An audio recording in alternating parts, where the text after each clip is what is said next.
দুইটা দুইটা ভয়ঙ্কর পাপের কথা বলে দেই। এই দুইটা পাপে যারা আসক্ত হয়ে আছে তারা তওবা করে ফিরে আসলে পরেও সারা জীবন তাদেরকে এটা সাফার করতে হবে। কথা বুঝতে পারছেন না?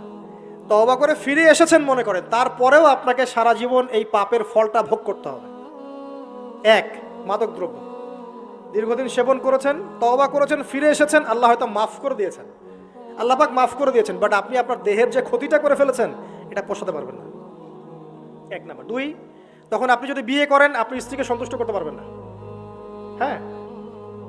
দুই নাম্বার হচ্ছে এই যে গোপনে যুবকরা যে পাপটা করে, মাস্টারবেশন, যেটাকে আমরা বলি হস্তমৈথুন, এই পাপ যেসব যুবকরা করছে বা করে, এবং অ্যাভেলেবেল এই পাপটা সবাই করে, কারণ এখন পর্নের যুগ, পর্ন দেখলে তো আর কোনো উপায় নাই, তখন তো এই পথেই যেতে হচ্ছে, নিজের উপরে নিজেকে জুলুম করতে হচ্ছে। যারা হস্তমৈথুন অভ্যস্ত হয়ে গেছে এরা যদি তওবা করে ফিরেও আসে, শরীরের যে ক্ষতিটা হয়েছে এটা পূরণ হবে না কখনো।